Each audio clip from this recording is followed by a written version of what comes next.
Kadang, pelajaran paling penting dalam hidup tidak diajarkan lewat buku, tapi lewat seseorang yang membuatmu lupa cara bernapas.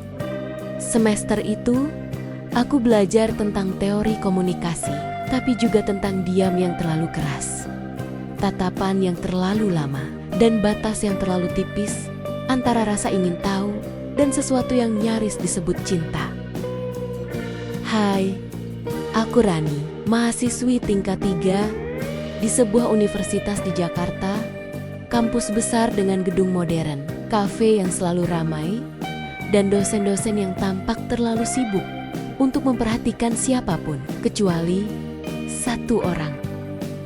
Kalau kamu baru pertama kali dengar kisahku, selamat datang. Jangan lupa subscribe, bukan ke kanal manapun, tapi ke hatimu sendiri. Karena kisah ini bukan cuma tentang cinta, tapi tentang bagaimana perasaan bisa tumbuh di tempat yang salah, pada waktu yang salah.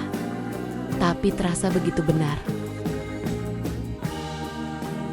Hari pertama kuliah di semester 5 selalu terasa seperti awal baru. Hujan turun sejak pagi, menebarkan aroma tanah basah yang menenangkan. Aku datang lebih awal, duduk di baris kedua, membuka laptop, menata buku, dan mencoba meyakinkan diri bahwa hari ini aku akan fokus. Tapi fokus ternyata tidak sesederhana itu.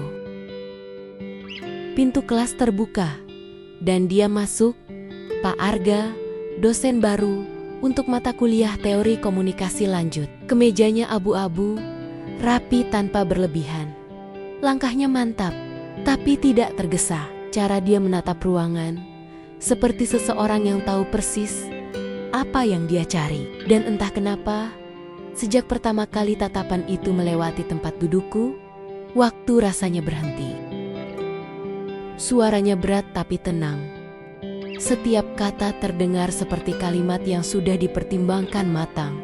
Komunikasi nonverbal, katanya, adalah bahasa paling jujur yang dimiliki manusia.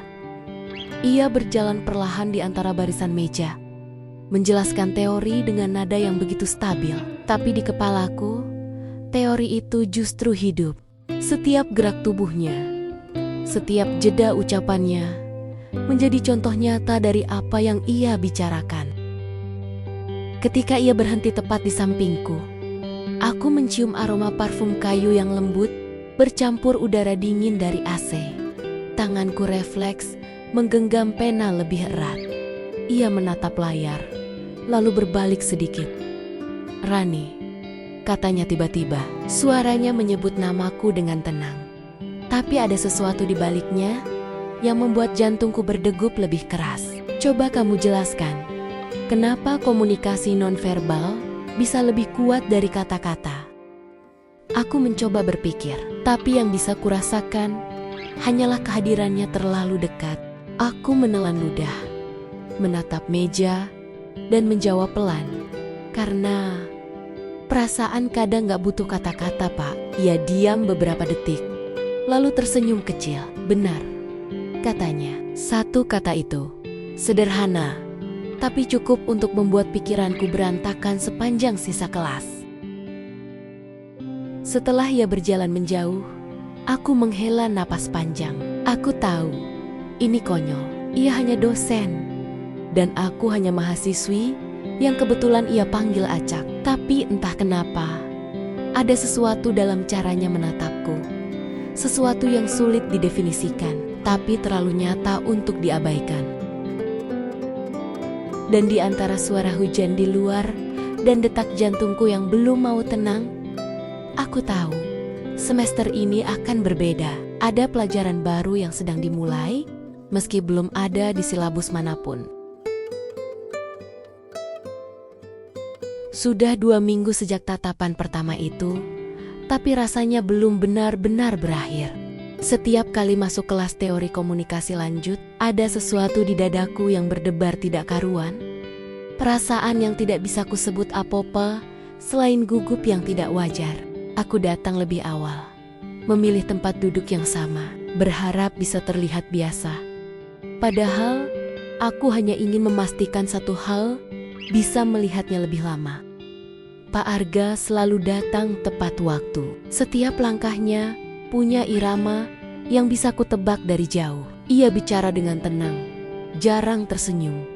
Tapi ketika melakukannya, ada kehangatan samar yang terasa di udara. Entah kenapa, aku mulai menghafal caranya menggerakkan tangan saat menjelaskan. Cara keningnya berkerut ketika berpikir.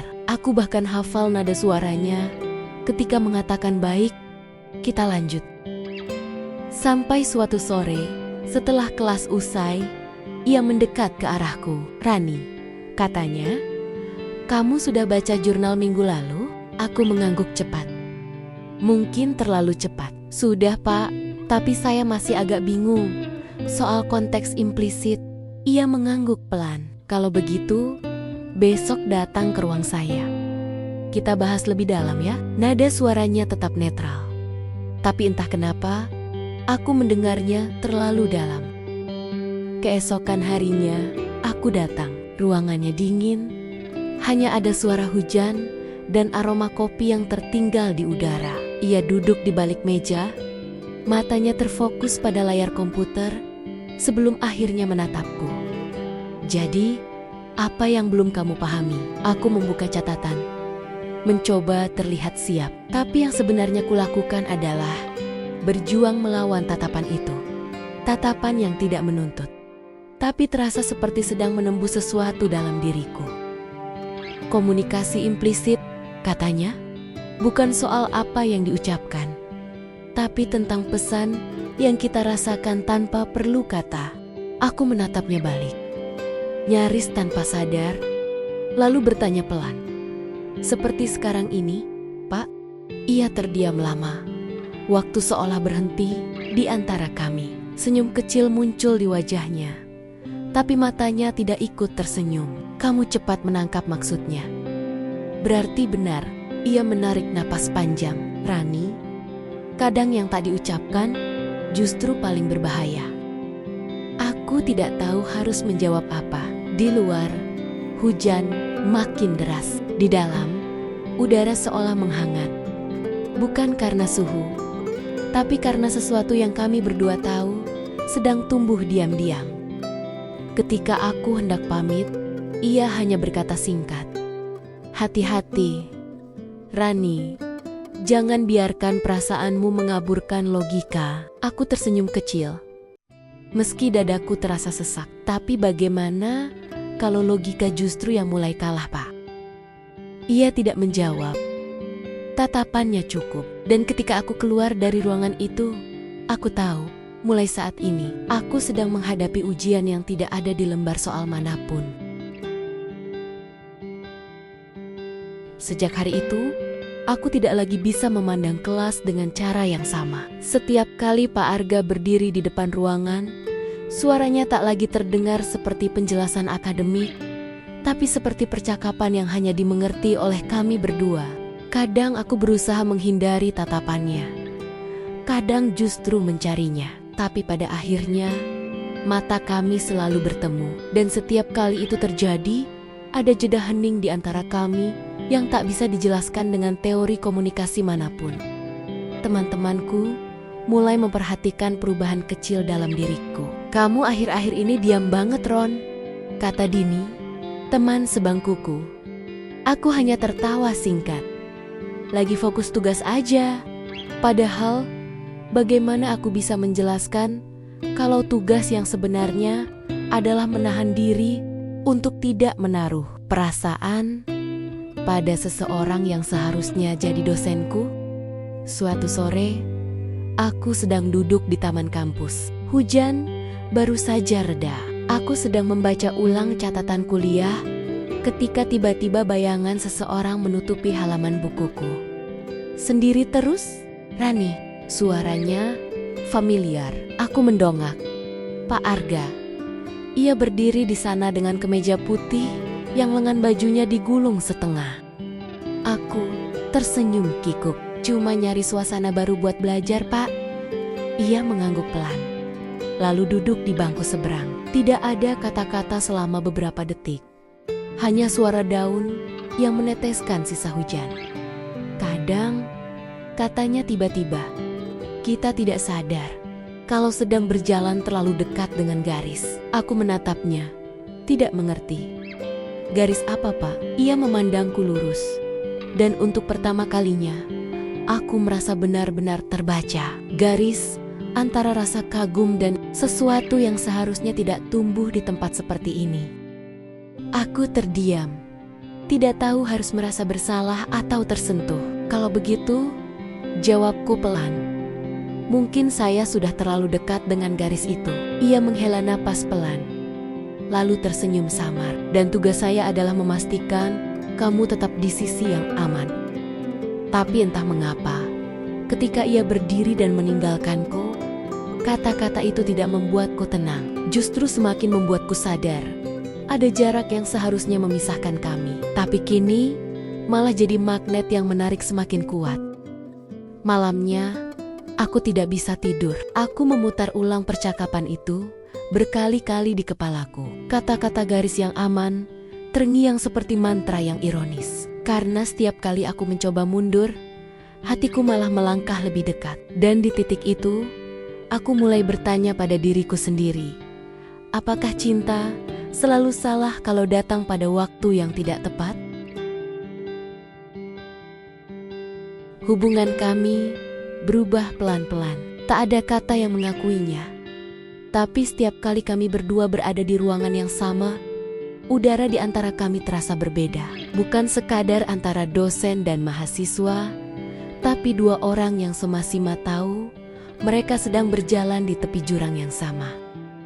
Aku mulai memperhatikan hal-hal kecil yang tak seharusnya aku perhatikan. Bagaimana ia selalu meneguk kopi di jam yang sama setiap sore.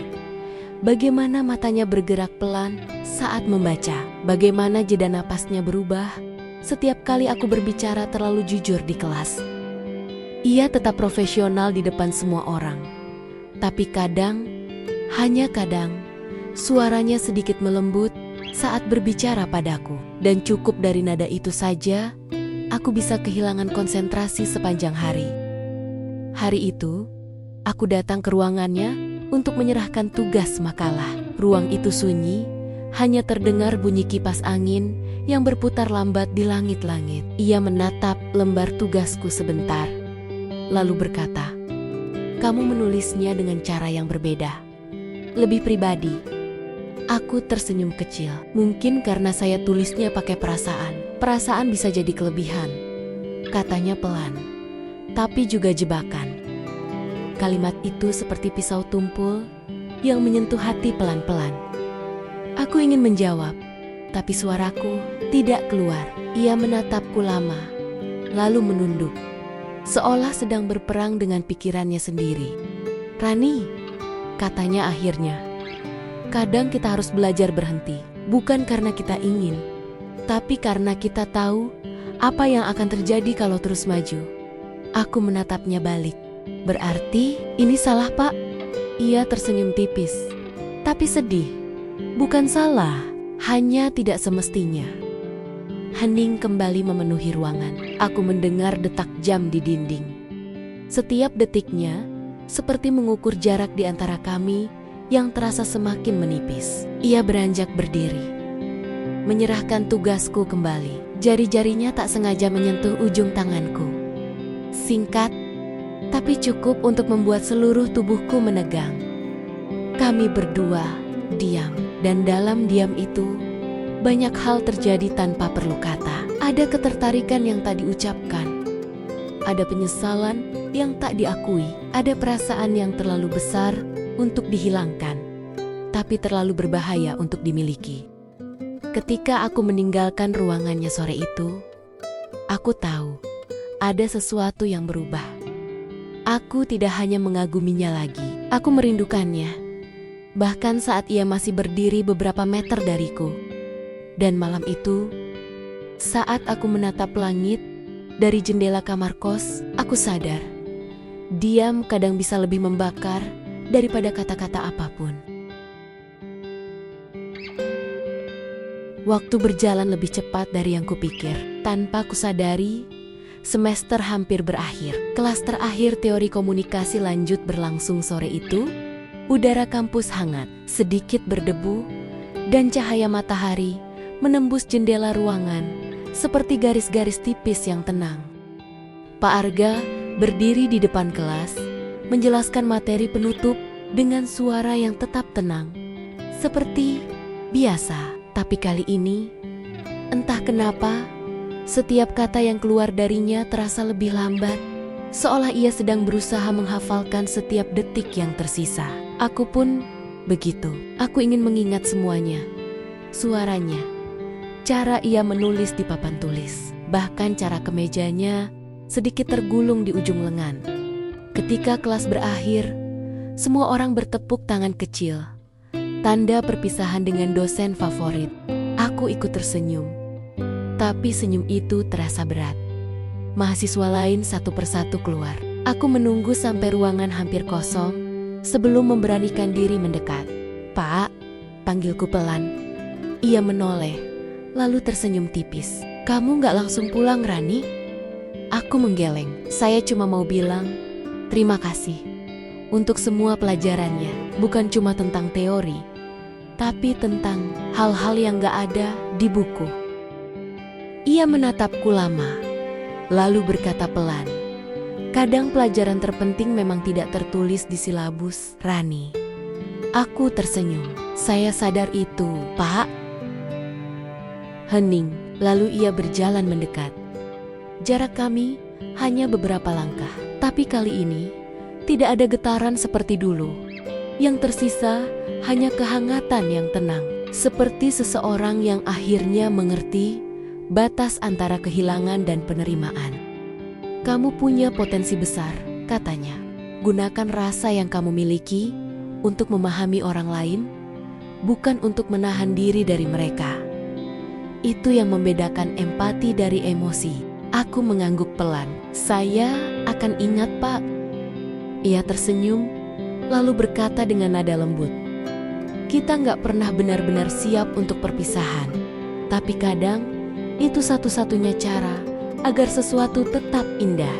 Aku menggigit bibir bawahku, menahan perasaan yang sulit dijelaskan.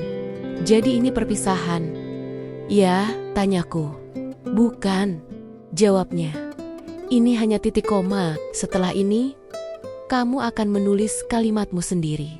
Ia meninggalkanku di ruangan yang perlahan sepi, tapi tidak kosong. Karena di dalam diam itu, aku tahu sesuatu telah berubah. Aku tidak lagi menunggu sesuatu darinya. Aku belajar untuk memegang perasaan dengan cara yang lebih tenang, tanpa harus memilikinya. Dan mungkin itu memang pelajaran terpanas di semester ini. Bahwa cinta yang tidak berakhir bukan berarti harus dimiliki. Cukup dipahami dan dilepaskan dengan hormat.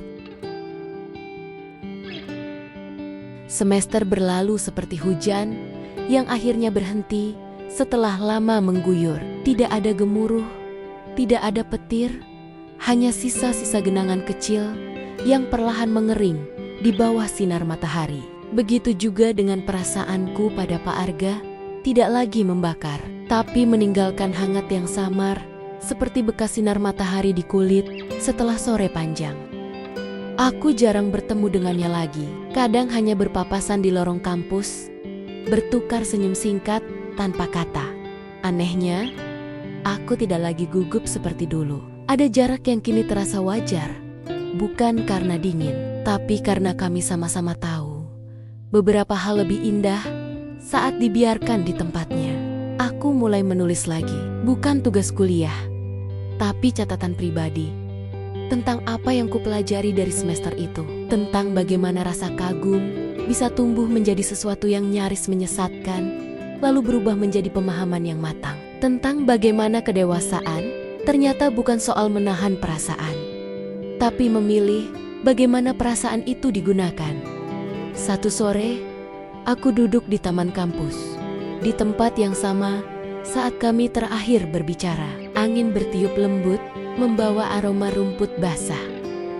Aku membuka laptop, dan di halaman kosong, kutulis, setiap pertemuan adalah pelajaran. Ada yang mengajarkan logika, ada yang mengajarkan hati, tapi hanya sedikit yang mengajarkan keduanya sekaligus.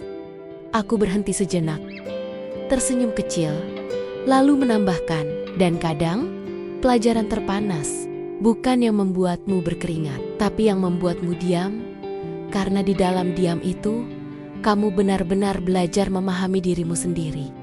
Mungkin itulah yang disebut kedewasaan. Menerima bahwa tidak semua perasaan harus berujung pada kepemilikan. Kadang cukup dengan tahu bahwa kamu pernah merasakan sesuatu yang nyata, tulus, dan mengubahmu menjadi seseorang yang lebih kuat. Saat matahari mulai turun di balik gedung kampus, aku menutup laptop. Angin berembus ringan, dan untuk pertama kalinya, aku merasa benar-benar tenang. Tidak lagi menyesal, tidak lagi menunggu, hanya bersyukur. Karena dari semua mata kuliah yang pernah kuambil, pelajaran yang satu ini akan selalu kuingat paling lama. Terima kasih sudah membaca kisah pelajaran terpanas di semester ini. Jika kamu menyukai cerita ini, penuh perasaan, refleksi, dan perjalanan batin, jangan lupa untuk subscribe agar bisa ikut membaca kisah-kisah berikutnya tentang cinta, pilihan, dan kedewasaan hati. Kadang, yang paling sulit bukan mencintai, tapi tahu kapan harus berhenti dengan anggun.